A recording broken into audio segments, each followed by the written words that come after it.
Okay, hello and welcome everyone to another edition of ArtEvolve.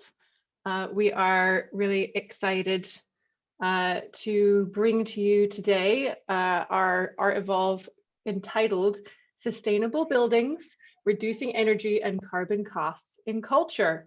Hooray! What an exciting thing to be talking about.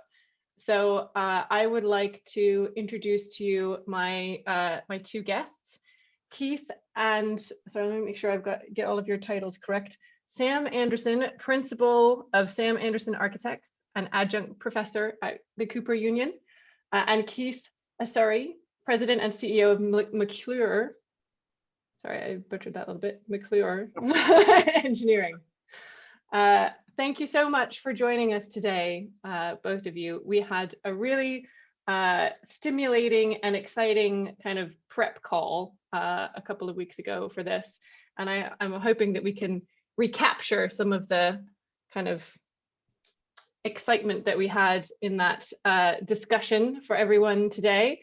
And I would also like to just briefly say before we dive right into your presentation, which, by the way, I would also like to thank ArtSwitch, because it was at the ArtSwitch presentation that I saw your presentation and became aware of it. And so thanks to the ArtSwitch folks for doing good work in sustainability in the arts. And so I would also like to mention, just for, especially for those regular ArtEvolve attendees who are aware and kind of have heard me talk about sustainability and how important it is, to me personally, but also to ArtEcheck as a kind of thought leader in innovation in the arts. And I really hope that we can help to bring more sustainable practices to the arts, because I think it's so important. And just to kind of put some things in context, personally, I think that it is really important, not only, I mean, obviously, we all want and hope to kind of avoid the worst of what the climate emergency could have in store for us, right? So there's that kind of element of sustainability. The arts and culture need to, of course, do their part, partly because of their relationship with society and the public, and their role as educators of society and the public. And I think, in fact, that over the next 5 or 10 years, the arts and museums and galleries in particular could, have the opportunity to play a really important role as educators of society in advocating sustainable practices, in highlighting agreements that are made at the upcoming summit in Glasgow in November, COP26, in highlighting issues, in highlighting success stories, in helping people to really get their heads around the problems and the solutions and to understand them better, and to applaud the good work that people are doing in this space. There's so much exciting, technology and potential solutions that are coming about. And I think that museums could play a very important role in what the organizers of COP26 said. I was speaking at an Earth Day conference back in April, and one of the keynote speakers was Nigel Tapping, who is the UK government director head of COP26. And someone asked him the question, well, who's going to hold everyone accountable to all the agreements that are going to be made at COP26, right? And he said, society will have to do that, right? Civil society. And so, of course, civil society needs to know what is going on in order to hold anybody accountable to anything. And so they're calling this the decade of change. This has to be the decade of change. And if we are going to drive real change in our society and our world, then culture has to play, a pretty big role in that, I think. And so in order to be credible in that role, culture and museums and galleries need to transition into sustainable practices themselves, right? You have to practice what we preach. And so I think that it's a really important topic, and I believe that it's becoming more and more central to strategies and missions and goals over the next 5 years. And I'm confident that there's going to be tons of projects in museums over the next 5 to 10 years for doing just this, to adapting the Bizoit protocols and similar kind of green climate control protocols, to reducing staff travel. And we have several products, virtual courier and virtual curator, that are dedicated to that, and that's a really important piece of the puzzle.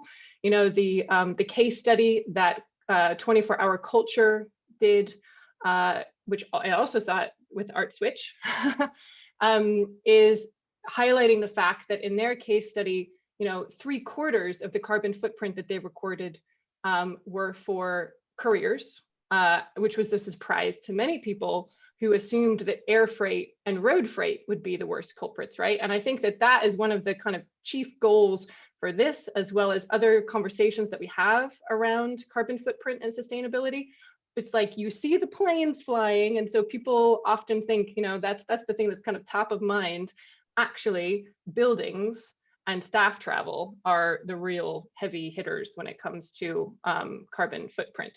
And so I think that that's an important thing for everyone to keep in mind. And also I want to add a little caveat that the Frida Kahlo case study did not include buildings. It was just focusing on the staff travel and the air freight and road freight, because they felt that for a traveling exhibition, adding buildings data was kind of too much, basically. So that's something that we have discussed, right? The possibility of us using your projections and model to try and estimate what that would have been for that case study, so that we can do some more interesting comparisons. And that's something that people can kind of watch out for as a follow-up that we're looking at, because I think that would be really interesting to try and compare apples to apples, wherever possible. So one other point that I just want to make is the Bizoit protocols, which we are going to be talking about. Just a brief introduction into what those are for anybody that may not be familiar with them. So back in 2008, I believe it was, the Bizo group got together, and I know that Sir Nick Sirota was very, a big advocate in this, especially with the National Museum Directors Council, back when he was the director of the Tate, back when I was at Tate. This is, going back a ways. And he was a big advocate for this. And I know that a lot of the major nationals in the UK, certainly, and I'm sure in other countries too, I'm just more, UK aware, were involved in the science behind creating these green protocols and advocating for them and saying, the science backs this up. We really can do this with, at least like 90 to 95% of materials in collections and displays. We might have to, do a survey and identify the things that need to be put in microclimates and then do that. But once we have done that, we can then adopt a more relaxed climate control within the display spaces and within the storage spaces, and that will save us a great amount of energy. It's always been difficult for people to picture and quantify how much energy we're talking about. That's something that has been on my mind for many years. And that is what we're going to be talking about today. It's so exciting and wonderful to be able to start to have a clearer picture into exactly how much we could save, both in cost and also in carbon. So thank you so much for joining me. The final note I will say is that I know that people believe that another great challenge and barrier to doing this is lender agreements. We have been trying to put together for some time now an ArtEvolve session dedicated to lender agreements, and trying to get really everyone globally to agree to have a default position of lender agreements to be the green protocols. And of course, if you need to amend those for something which is especially fragile, fair enough. But if we can all start to make this part of our default, and the touring exhibition group already agreed that they would make it part of their standard lender agreements. And the UKRG chairman, David Packer, agreed to be on this webinar. The head of Key Culture, Caitlin, which is a nonprofit dedicated to sustainability and heritage based in Amsterdam and now opening up a new site in America, They agreed to be with us, as well as Julie's Bicycle, which is a nonprofit in the UK, working with many museums. They agreed to be with us. We are trying to get, the reason it's delayed, I'm going to call them out, is the National Museum Directors Council. We've asked them to send us a representative. And so we've had a few delays with that, but I'm not forgotten. I'm still working on it. And I'm hopeful that that's something, especially because of COP26 happening in November, that we can all kind of put to bed and have some kind of agreement on this year. So assuming we can overcome that challenge, let's talk about how we can, practically speaking, address our buildings and what would happen if we were to relax buildings to those green climate protocols. Thank you very much. Take it away. Well, thank you so much, Annika. We're really honored to be here speaking, and you're playing a wonderful role as a leader in this movement. So if you want to start the PowerPoint. Yes.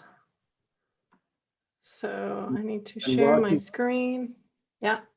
While she's doing that, I'll just say, so Keith and I will speak for 20 or 25 minutes.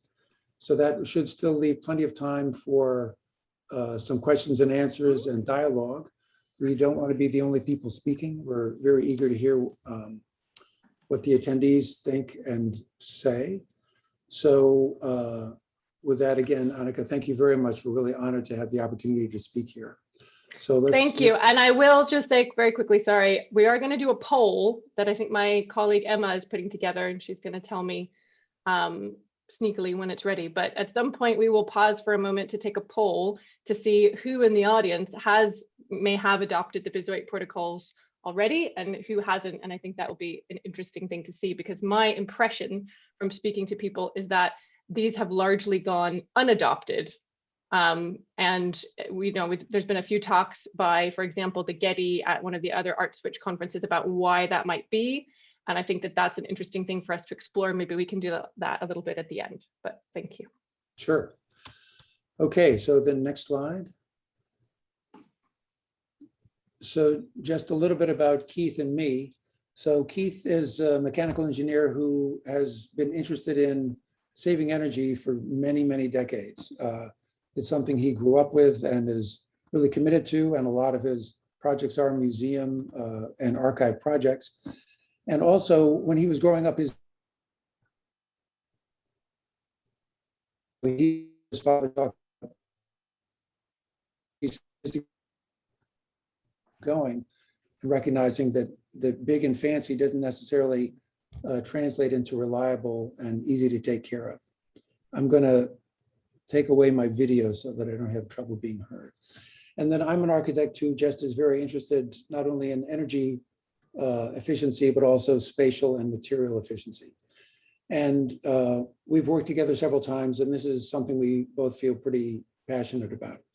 So what are we talking about today in particular? Well, as Annika mentioned, the Bis-08 protocols came out 7 or 8 years ago, really urging museums to try to adopt seasonal ramping and slightly wider ranges as a strategy for helping fight climate change.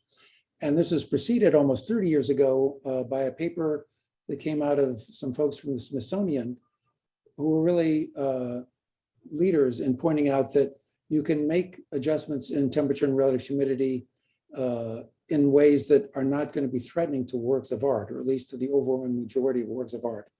So after all this time, the question becomes, why haven't more museums actually signed on and started doing this? And as Annika pointed out, there might be a number of reasons why this is true, but we think one of the reasons might be that there's skepticism and doubt as to how much difference that really makes. So the point of our presentation today is to illustrate that actually you can make a very significant change in the performance of your institution, both in terms of energy consumption and carbon use, simply by adopting these protocols. So next slide. So there are more expensive and complicated ways to save energy. One is to put in a brand new climate control system, because modern systems can be much more efficient than existing ones. But that's a huge undertaking. It can cost lots of money. and even shut down an institution for a year or two. So that's not everybody.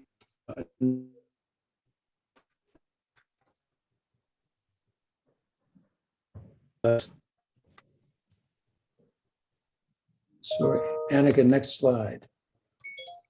Sam, we lost you a little bit there for a moment. Do you mind repeating that? Sure, I'm ready for the next slide. No, but I mean the part about preceding that. Oh, that a new climate control system can give you lots of savings by being more efficient, but it also costs a lot of money and is disruptive. So that's a big impediment for many institutions. Got it. So now next slide. So then a less invasive strategy is to replace components of your existing system. And again, that can be very helpful, but it is disruptive and costly. Then next slide. A third option is to add a lot of insulation to your building. So certainly in a new building, you put in lots of insulation. And there are times with an existing building that adding insulation can make a big difference. But in some buildings, that's not feasible. And if it is feasible, it can be also very expensive. So next slide. What we're talking about is a simple, easy way to reduce carbon use and reduce energy use just by changing the set points. And in most modern systems, that's a fairly straightforward thing to do just by adjusting your control sequences. In some institutions, it might be designed so that you'd actually have to hire a software engineer or a controls expert and spend a couple of weeks adjusting and rewriting things. But even that is going to be less invasive and much cheaper than any of the other choices. So really what we're talking about is just changing the thermostat and giving yourself bigger ranges. So next slide.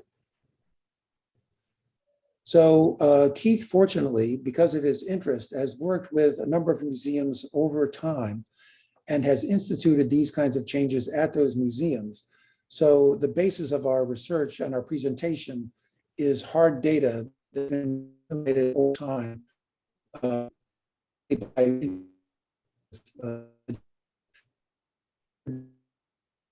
in a new museum, because both kinds of museums exist and they behave differently. So typically the older museum is built in a previous century or say before the 1930s or 40s, has thick masonry walls, so lots of thermal mass, but no insulation. And so it'll behave a particular way.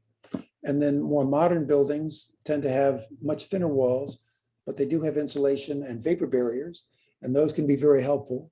And you'll see that it's interesting how differently they perform. Then next slide. So what we did was we took Keith's data from those two buildings that he's worked with, and then we created models, analogous models of both old and new museums in 4 different geographic locations.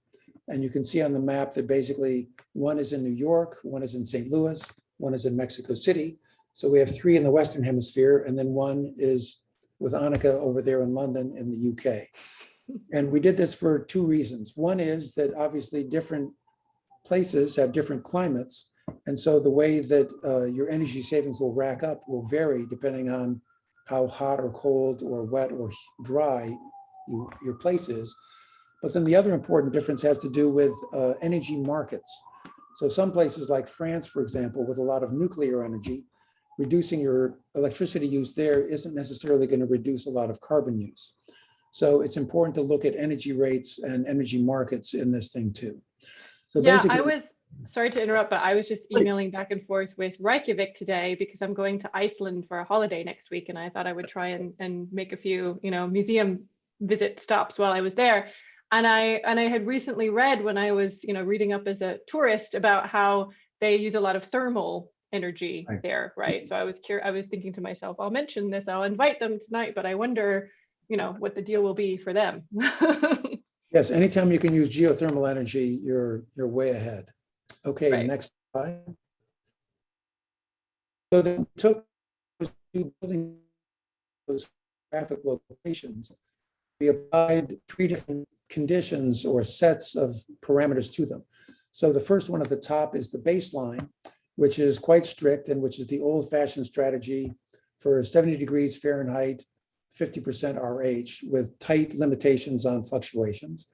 And then we applied two newer conditions. One is still has a fairly tight plus or minus, but has seasonal ramping, so that in the winter you have 68 degrees and in the summer 72, or in the world of Celsius, that's 20 to 22. And then the climate control relative humidity has a wider range, still plus or minus 5%.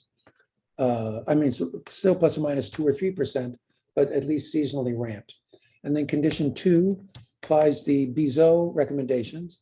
So we have seasonal ramping for temperature and relative humidity, and a somewhat wider range in relative humidity of plus or minus 5% and plus or minus 2% in temperature. So, sorry, sure. a quick question. The baseline that we're all so familiar with, do you know how long that's been in use? Just out of curiosity. Because I think I've heard like an urban legend, I'm not sure if it's true or not, that it derives originally from England, from the war.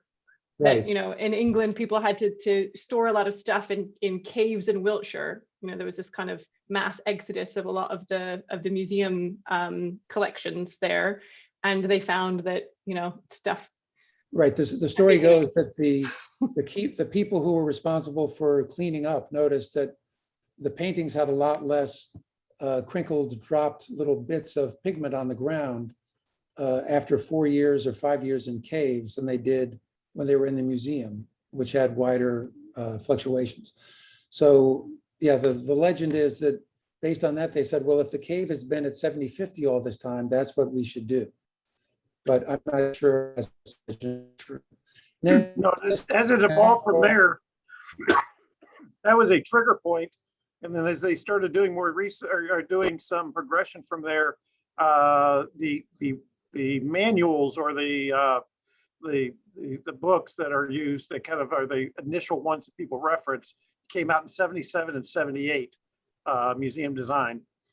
And it turned around and took the conditions they saw there, those more stable conditions, and they brought into it the impact of, well, what is also commercially viable as far as that goes. And so it was a compromise of what's commercially viable versus what was experienced in some of those very stable salt mines or other conditions. And the goal at that point in time was stability, stability, stability. I think it's worth mentioning, just because I feel like part of the barrier or challenge that we have in changing this is that a lot of people feel that it's something which is set in stone, right? So I think it's worth mentioning that it's not been around for all that long, relatively speaking, and it also has evolved in its own right? So that's why I bring it up. Okay, Keith, if you want to take it from here, go for it. Yeah, well, that's a good transition point as far as that goes, because, you know, as Sam shared, you know, our objective as an industry has been, we build these facilities with that focus on the need to preserve and protect the content. And the two pieces of the focus on the environmental control, and these are important as we start talking about there, and as we talk about what some of our progression and our forward looking is, one of those is the set points, the temperature and humidity that we use that are trying to establish, you know, what's the right temperature, what's the right humidity to keep the equipment or keep the materials at. The second one is thresholds. How so one of them is you know, do I want 70 degrees is where I'm targeting, or do I want 75 degrees, or do I want 50% or 45%? The other one is how much variation in the course of 24 hours or in over a period of time will you allow it to bounce around? And that's what we'll refer to as thresholds. And so when you start talking about some of the newer efforts, in particular with Bezout, what they're doing is they're offering the opportunity to look at both of those conditions.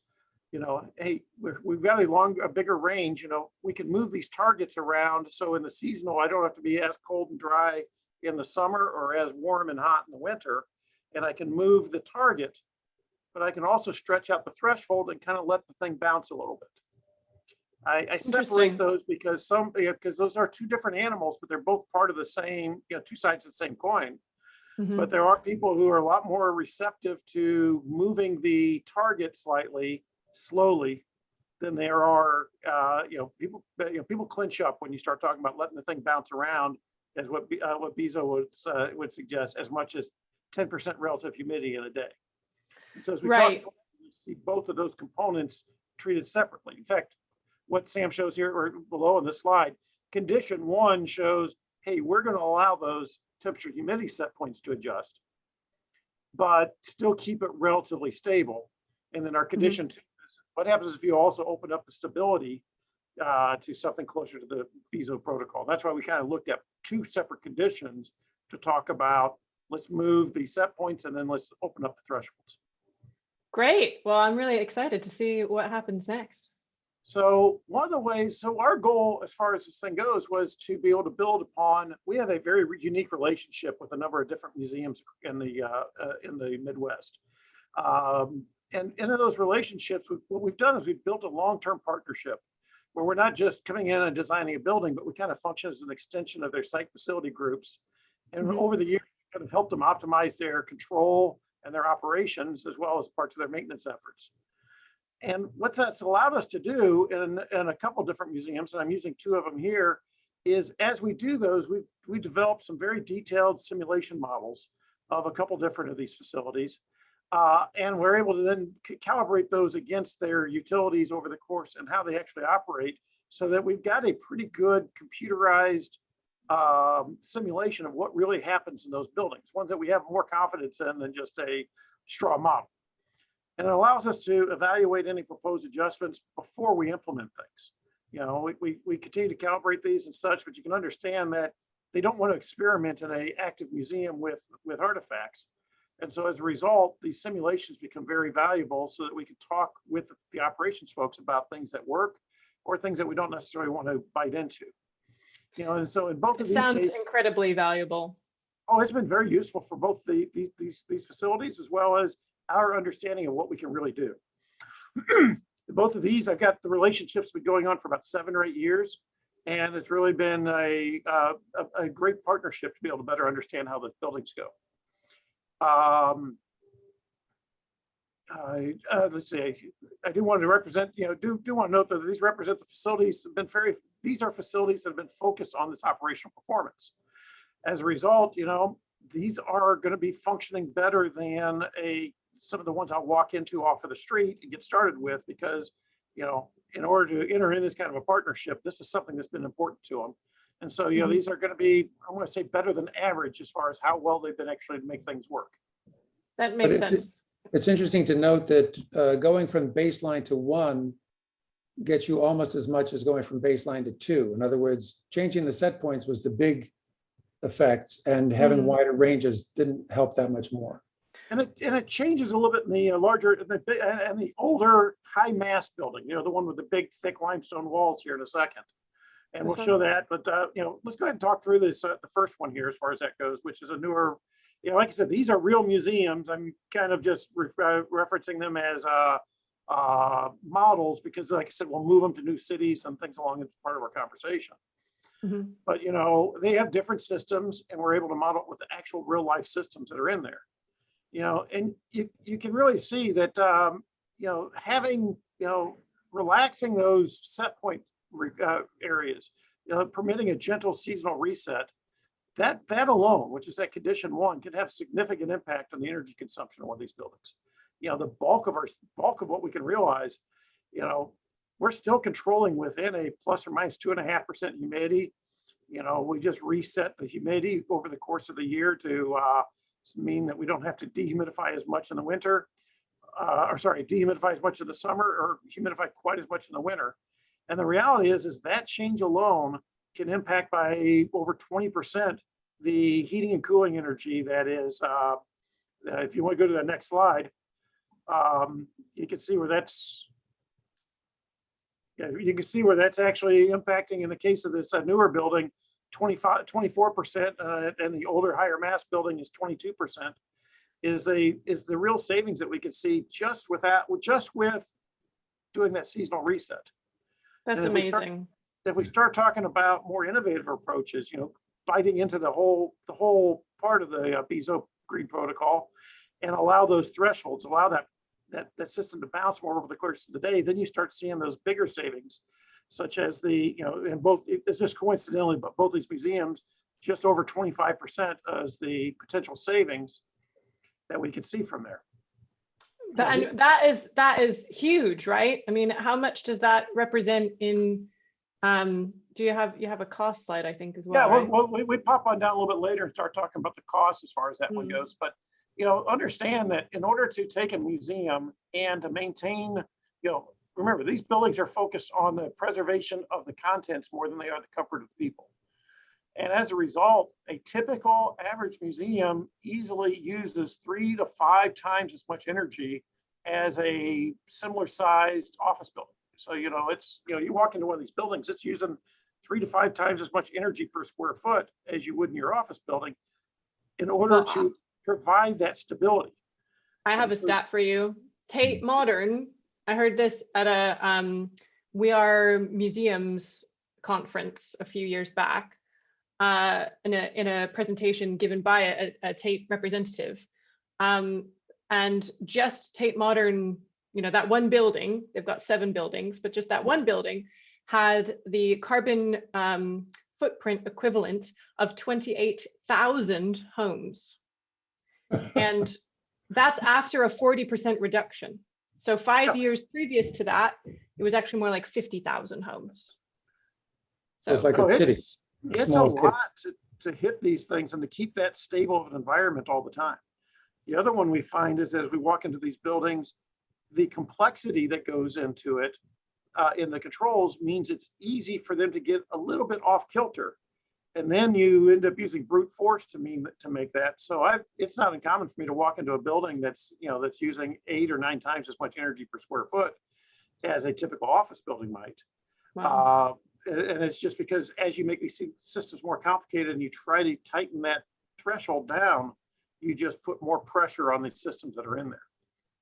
And so that's where, like I said, the beauty of being able to start to relax things, yeah, in a well-run, and I'm not going to say poorly versus poorly run, but in a well-run that's been focused on operations, you can see the reductions in 25% or more. On a museum that's really having to suffer to maintain that kind of a control level, that number goes up significantly. Wow. So, you know, you go into the next slide, you know, it's when I do my type of stuff, I like to look at where that energy savings comes from. And you can see it shows up both times of the year, but it's really the biggest advantage if I could turn around and start to reset that summer condition a little bit. Is in the St. Louis area, we get some really rough summers from a humidity standpoint. And so, you know, in New York is not that much different as far as that goes, but, you know, you see a good savings in the winter when you can turn around and reduce that humidification a little bit, but that summer dehumidification is what's really driving the energy consumption and subsequently the carbon consumption from there. Look at that. So we flip to the next page, the next slide, you know, and from there, what we did is we took those same 2, and again, these 2 museums, and we looked at the carbon using it, you know, using our different metric, how much carbon dioxide is produced by those buildings, and how much could we reduce.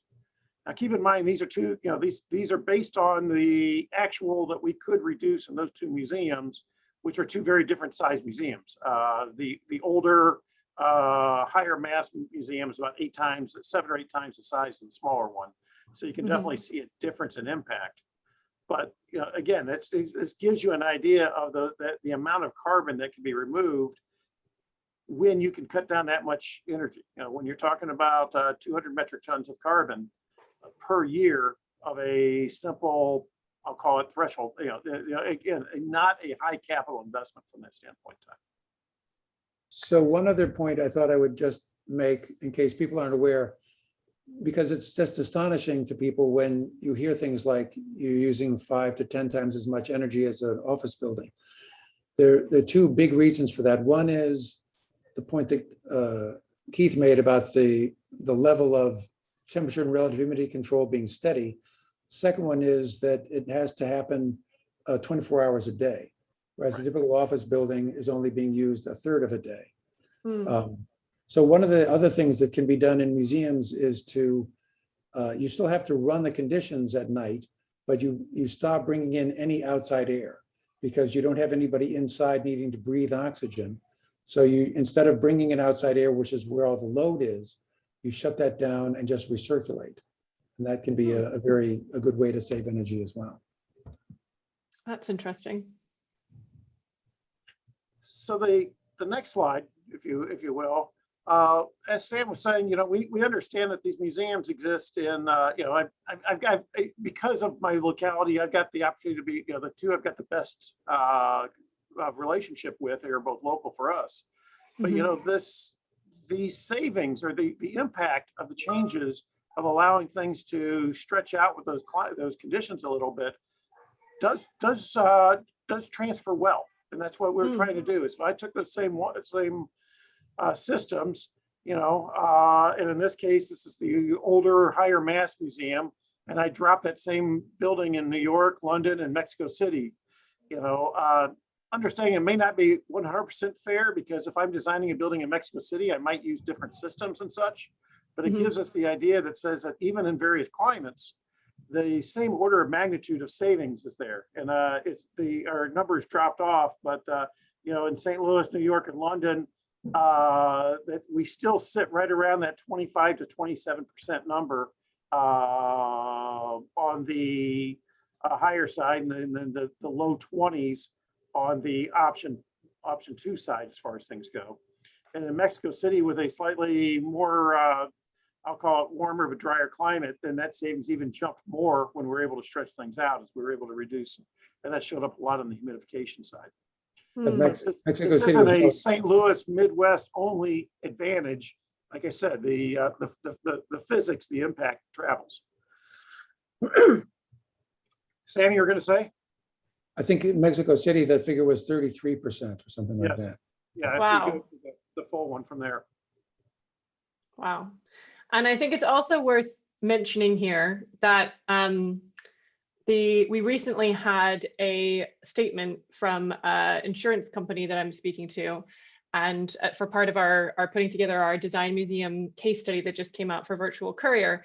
And they didn't want to be named directly because of the case study being a promotional thing, but it's one of the big ones. And they said that they think it's really important. The reason that they're coming out, that they're supporting these kinds of activities with Virtual Courier, and also their new guidelines for supporting use of sea freight, is that they understand that they need to change their policies now in order to avoid, more damage and catastrophes in the longer term. And I think if insurers are coming out acknowledging that, it must be time for museum professionals in charge of preservation and protecting our cultural heritage to also acknowledge that and make this a real priority. It's my opinion. No, that's very good. So on to the next slide. Oh, I will have to pull up in translation. We lost the dollars that are in there. Give me just a second here. I can see dollars. Yeah, they're not showing up on that slide from what I see there, but I'll walk through them and I'll make sure we get on the left axis. I can see them. $100,000, $200,000. Yeah, those little bubbles above actually have the actual savings on these. Oh, I see. So I'll go through those numbers here in a second, but let's be honest. The reality is we live in a world where we're really talking about two critical units of measurements, which we always come back to. We talked about carbon, but the other one's always going to be dollars. And so understanding that when you can go to these routes, there's some real dollars to be saved as far as that goes.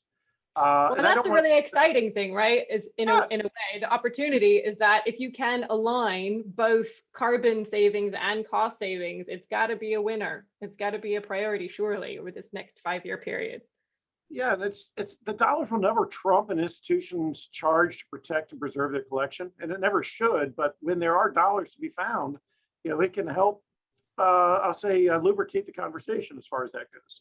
Well, especially now because of COVID. I mean, I don't know if you've heard, but just on Friday there was an article in the Times by Richard Morrison about how Glasgow City has just announced that half of its 180 cultural institutions have no plans of reopening. Oh man. Yeah.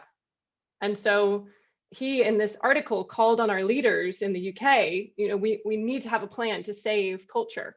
What is that plan? And so, clearly things which are going to be a cost-saving exercise, luckily a lot of the things that are also a big carbon-saving exercise, like reduction of staff travel and reduction of buildings, rigidity of climate control, because they're also cost-saving exercises, it seems like a clear winner given the current climate. Mhm. So to put that into some hard dollars in here, I've got these buildings as far as we looked at these impacts, and what I've done is taken this across, prorated this across if it was a 100,000 square foot building. So so it can be translatable to other facilities. And that St. Louis number there, the potential there is, that what that shows is that by making that kind of a change, the targets, we're talking 82,000, a little over 82,000, north of $80,000 of potential energy savings per 100,000 square foot. And, and this isn't an area where, whether you want to call it blessed or not, St. Louis is an area that's got very cheap energy. Our blended rate for electricity is around 6 cents a kilowatt hour. And I mentioned that it's also a little bit of a curse because it's really hard to motivate folks to make decisions based on energy when both electric and gas are so cheap here. Mm-hmm. You can see I take that same museum and I drop it in New York. You saw the energy savings was about the same, but Sam pays a lot more for his heating bills than I do. And that $80,000 jumps up to 120 very quickly as far as that goes across 100,000 square feet. Mm-hmm. And so you've got the ability to, even a small museum, to impact your utility bills by 50, 60, larger buildings well over $100,000 a year in almost no capital investment as we start to adopt and as we move forward with these things. Sounds like a win-win to me. It's definitely an opportunity. Go ahead and hit the next slide, because one of the other things I want to share here is sorry, I got to move my thing here. Yeah, go ahead and shoot to the next slide if you don't mind. I know. Oh, sorry. No, Right, go go back back. one. I got mixed up. I had to pull up my old slide because I was looking at there. So one of the things about the information provided you is, if you're like me, when you hear people talk about computer model or simulations, you start to take that data with a big grain of salt. I've performed a lot of these simulations, and there's generally enough gray in these decisions that you can cheat or impact the numbers if you truly want to. Trust me, that's not my motivation here. I'm trying to study. I'm not trying to sell. And so we make it a point to be conservative with our approach.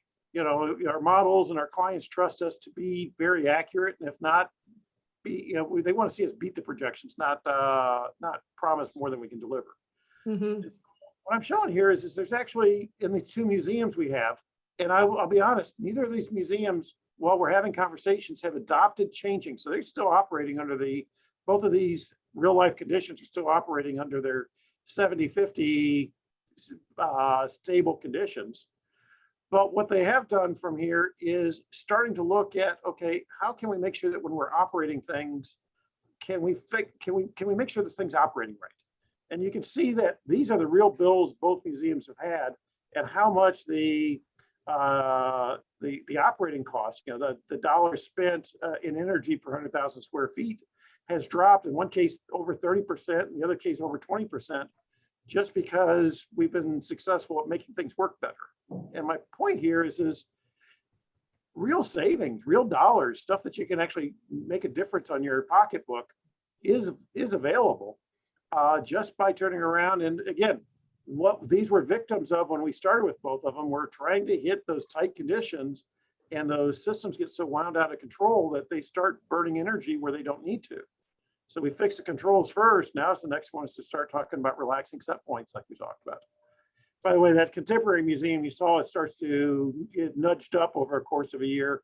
And that's only because they added about 20% of the square footage of the museum and a project at that point in time. And so there's actual Those savings. darn new buildings. So their utility bill went up, but they're continuing to fall on a $1 per square foot basis at that same rate. Right.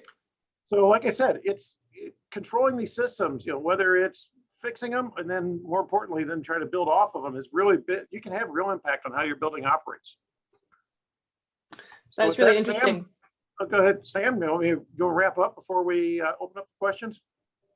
Well, just to say that we hope that this has been informative and convincing, and that we would love to have questions. And I'm not sure, do you have it set up where people write questions in a chat, or do we invite them to speak, or how does that work? We invite people to write their questions in either the Q&A or the chat. And also, I want to just say one more thing, which is that, and I'm also going to do that poll I mentioned while people are asking questions. I also think it's important to mention, because I know that increasingly museums are very concerned about social impact and social ethical questions, right?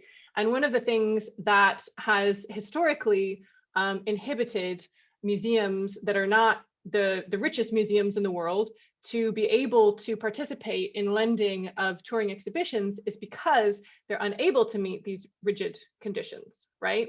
And so if we all kind of collectively agree to relax them, and especially for, again, going back to lender agreements, if lender agreements do not have a default of these more rigid conditions, it will mean opening up to other museums who have traditionally not been able to achieve these conditions. And basically, it's less elitist of the rest of us. So that's another added bonus of doing this. So I guess, I do see there's one question on there that at least on the question and answer down below, if you want me to tackle that one right off the bat, but. Yes, please remind us, are these actual surveys or estimated surveys? This is from Pat Loico. And as I said, these are computer simulations. There's not I'm not going to go ask a facility to allow me to go run it one way and then go change it and then run it the second way and then go back and change it, because once they start seeing that kind of savings, they don't want to go backwards. But so they are simulations, but they are more than just a random simulation out there. Like I said, we've been recalibrating those simulations of those museums and comparing them against utility bills for the last 7 to 8 years in both facilities. And so they're a little bit more than just a theoretical model put together, which is why I was excited about this opportunity. It's a simulation or a model that's created in the computer that actually matches the performance of the building over the course of 6 to 8 years. And I'm going to wonderful. just add that there's an Ivy League university that we've been working with that isn't comfortable yet publishing the results, but they've been relaxing the ranges in their institutions and finding results that are even better than this. So wow. I'm talking to them about trying to publicize that, but for now they have to remain unnamed.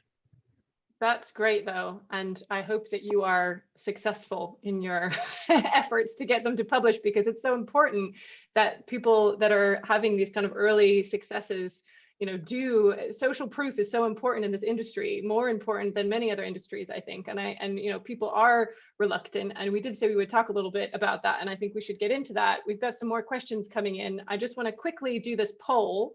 So I'm going to launch the poll about whether or not your institution currently has BISO protocols in place. So if people will please take just a moment to answer this poll, I would really appreciate it. And while you're doing that, I will read out one of the other questions, which is, have you read the study from Marian Mecklenburg on sustainability in museums and environment preservation? So if you're referring to the thing that he wrote, I think it was about 1991, yes, that was what we mentioned about the Smithsonian. So they were real leaders in setting this whole thing in motion. Absolutely. And in the UK, I know the National Trust has been doing quite a lot in this area too, and very active. So we're grateful for their kind of trailblazing. And another question is, if given the opportunity to undertake a large capital development project, including upgrades of HVAC systems, are there complementary interventions to building materials you would recommend in the case of a historic building in which the interventions should be sensitive? Good question. Yeah, that's a great question. I would From say, Catherine Collin, Yeah. just to give her credit for that. good so I question. would say you have to be really, really careful about architectural modifications to an existing building envelope. Because, for example, on a masonry building, if you add a lot of insulation to try to improve performance, you typically would do it on the inside of the wall so that from the outside, it still looks like a nice brick or stone building. But that can have the effect of essentially freezing the brick. Because if you're in a cold climate and the insulation's on the inside, then the heat in the building isn't getting to the brick. And therefore, when you have a freezing rain, the brick gets really wet and then it freezes and you get cracking and spalling. So you have to be really, really careful with any historic building to make sure that nothing that you do in this for the sake of energy savings is going to destroy the building. So that's sort of a general answer with a specific example, but I think in every case, one would have to look specifically at the building and then make decisions based on specific analyses. And Sam, Thank I don't you. think you and I have ever touched a building that hasn't been a driver in some of the decisions that have to be made at the end, not just in how we build the building, but sometimes how it's operated afterwards. This is where some of these relaxing these conditions are going to help some of these more historic or older buildings out. I mean, I can think of one in particular that Sam and I worked on, well, actually two in particular, where they couldn't hit those same humidity requirements in the dead of winter because the existing structure couldn't support it. And the accommodating that was going to be too intrusive. And so they had to relax certain numbers anyway, just because otherwise they're going to destroy their facilities. And so as the industry moves and things like BZO are accepted, it allows more of these historic structures to function effectively within that range. So let me just share the results of the poll, which are that about 60% of people voted, and of those 60% in the room with us now, there were 4 institutions that have got BZO in place. And if you are happy to call yourselves out, I would love to hear who they are and you know, big you up because that's really fantastic. And you know, I hope that you are publishing and talking about it and, you know, getting information out there. I know that Key Culture is, as I mentioned, a nonprofit which is dedicated to sustainability and heritage, and they are certainly looking for kind of success you know, stories and sustainability that they can highlight to their audience. So, you know, I can put you in touch with them if you get in touch with me, and we can kind of promote you as well in our channels, because we really want to kind of get out the word that this is happening, people are doing it, and try and hope to get people on that bandwagon. Now, there came a no from 50% of those that were polled, and an I don't know from 34% of people that were polled. So I'm going to go ahead and assume that most of the I don't knows are probably no's. And just because of my own experience in asking this, and you know, usually the answer is no. And I think we should talk for a second about why that is. And also, I want to just mention very quickly before we sign off that Keith and Sam and I mentioned a great discussion kind of in preparation for this.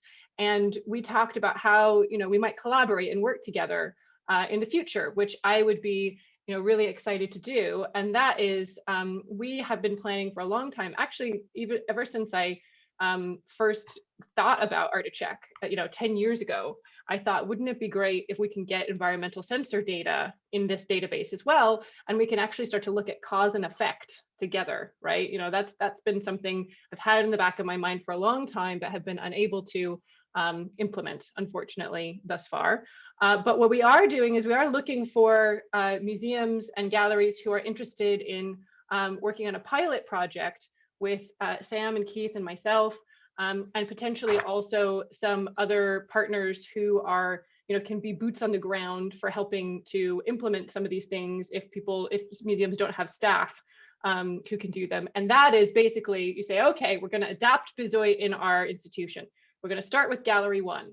We're going to do a survey in Gallery 1 to see if anything needs to be placed in a microenvironment or in somewhere other space before we can go ahead and relax the rest of the gallery. We're going to upload the object details into ArtEvolve. We're going to upload the environmental sensor data into Conserve potentially, or find another way of doing it if that's not an option, but that's our preferred option. And then we are going to go in there and we're going to do a spot check every month or so to see, if everything still looks good. And after an agreed period of 6 or 9 or 12 months, ArtEvolve will spit out a report that hopefully says, hey, everything is still great in Gallery 1. Why don't you move on to Gallery 2? So this is something that we're really keen on doing, and we think is going to be a really important part of, again, the next 5 years, this decade of change, what museums are going to need to do in order to meet their Paris Agreement targets, which I think most museums in the world are pretty committed to, is going to need to include this. I don't really see any other way of, 25% of your energy, that's significant, right? So I think this is a really important project for museums to get behind. I think Keith and Sam are great experts in this field to work with. And, we would really like to help support this from a software point of view, and also integrating with other environmental sensor options out there. So now I think we should See go one to question here that's pretty short and easy to answer. So I'll jump in for that one from Deborah Please Walker. do. Yeah. Do you include in your simulation repair and improvement of the building fabric? We did not include that in this, so there's no cost or benefit attributable to that, which isn't to say that one wouldn't also do that, but we left it out of this study. Right. This is simply just taking a museum as it is and just dropping in these changes. If you turn around and you start saying that you're going to do more as you do this, which is probably what's going to happen, you'll have the experience that Sam was suggesting with one of his clients, which is their savings were significantly more than what we talked about, because you're fixing some of those sins you created to try to force those flat conditions. At the same time, you're relaxing them. So you get to benefit yourself twice there. Can I just go ahead? Sorry. I just wanted to say that some people have been putting in the chat, it defaults to panelists instead of panelists and attendees. So it means that a lot of the attendees can't see the chat. And in some cases, I think this may have been meant for everyone to see. And so one is lender agreements have been very strict in requirements. How can this attitude be influenced? This is from Francis Pedon. And I think that is a very good question. And I believe that it has to happen through education. It has to happen through these kinds of webinars and at conferences, and also it has to happen from leadership. And I think in talking about not only lender agreements, but relaxing climate control protocols generally, why hasn't this been done? One of the top reasons that the Getty research found in the other Art Switch talk that I attended was fear. Fear of being the one to turn down the HVAC dial and relax those conditions, and there being some consequence to that unforeseen that you're it's your fault, right? And so that's one thing that we have to tackle, and that we have to prove that people should be less fearful by talking about success stories like the institutions polled here that have gone ahead and done it. That's a fantastic thing, and I'm going to look for it to see if any of them called themselves out. Winterthur Museum they adopted it in 2016. Well done, Winterthur Museum. And so that's one thing. Another thing is, it's not my job. And a lot of people feel like, okay, great if we can do it, but it's not my decision to make. And so a lot of times I think, museum directors, you might think it's okay, the buck stops with them, it should be their decision to make, but they don't know about conservation in depth usually. And so they might think actually, the head of conservation needs to be championing this for them to make that decision. Or they might even need to take it to the board, or who is the one, right, who's going to champion this, or where the decision is ultimately going to be made. So I think getting this in front of the people at the top, and one of the things that's on my personal agenda, and I think should be on everyone's, is speaking to those groups, speaking to the National Museum Directors Council, speaking to the Bezoit Group, speaking to the American Art Museum Directors Association, speaking to all of the ICOM, all of these kinds of groups, Museum Association, the American Museum Association, the UK Museum Association. Unfortunately, there's a lot of them to get around. It takes a lot of time that people don't usually have, but this is really important. And so if everyone wants to do their bit and wants to do something, if they have any involvement with any of these professional bodies, please reach out to the relevant person at that professional body or your own museum director and say, this is important. What are we doing about this? Because that's the way to drive change, really. And so let's see if there's anyone else who have called themselves out. Oh, Manuel from Crozier, you only asked your question to the panelists. So maybe message us again to let me know if we can share your long question. And same for Anne Trowbridge. And I mean, I think Anne's question is not too controversial, so I will ask that, which is, what would it take to design a net zero museum or net zero collection storage facility? Great question. Has anyone done this with significant preservation requirements, such as for art or cultural artifacts? I have not become familiar with anybody who's taken a building to net zero. Sam, you could trump me if you have. But what would it take? I'm a big believer that the way you tackle one of those things is it's a multi-pronged approach, but there's a progression you go through from there. I really go back to the U.S. EPA's got their recycling, their reduce, renew, recycle approach, and it really works well for buildings. Step one is you got to go through that building and figure out, how can I reduce energy consumption? Can I fix controls, these set point changes? How can I pull those things down? Then you look at for ways to be able to reuse energy. If when I'm air conditioning, in order to dehumidify, then I can take that excessive heat and then use it for my reheat, which I need for dehumidification. Or can I use it to heat the domestic hot water that you wash your hands with? And how can I reuse some of that energy? But at the end of the day, if you're going to get net zero, then you're going to have to be talking renewables of some kind. But what you want to do is the focus has to be, how can I reduce that energy consumption so I don't have to buy quite the same level of renewables?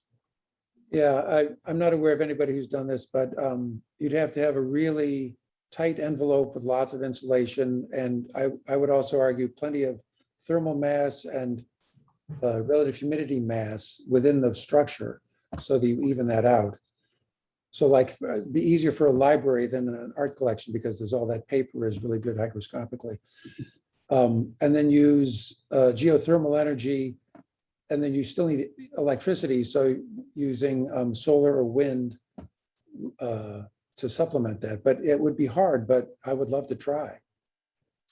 So Manny from Iron Mountain has said we can share this as a statement, which I think is a good one, which is that, so Crozier, is it Manny Ferrugia? I hope I'm pronouncing that correctly, possibly not, is an engineering project manager in charge of maintaining current properties as well as new builds.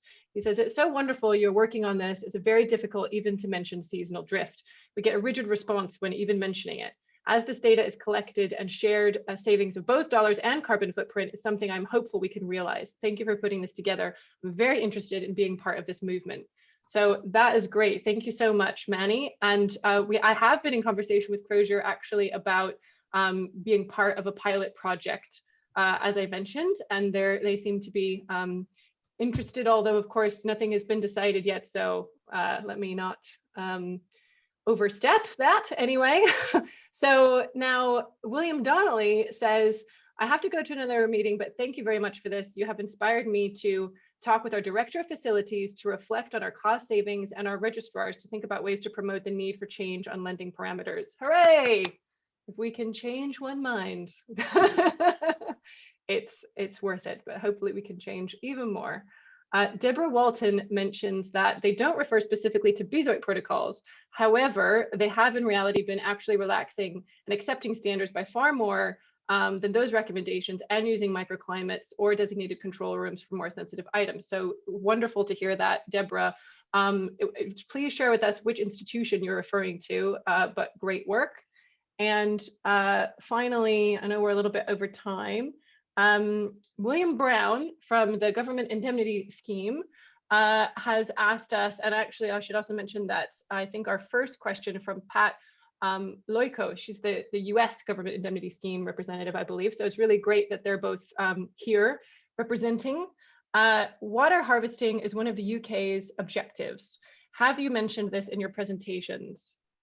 And we Right. haven't looked into that from our perspective as far as this one goes. Part of the reason being is most of the facilities I deal with when I'm talking about through the parts of the Midwest I work in, and as I move a little bit further east, are, we'll just say, water wealthy as far as that goes. And so it's hard to justify water reclamation projects. I've investigated them, I designed them, never actually get to implement them because there's just not the payback. There's other places they focus on as far as that one goes. And so we did not include that in here. I think that builds off of another, another question snuck up to the top of your questions list, asking if we've looked into even more restrictive temperature climate zones, for example, the ones that want 60-40 or 40-40 for those low temperature type preservation spaces. And at this point in time, like I said, we're stepping into it, but we haven't done everything yet. And so we're picking the big fruit first, which is the traditional. But Sam? So, but I'll jump in to say to Mr. Payne, yes, we've actually designed some 60-40 and colder facilities. And the trick there basically is to make them a box within a box. The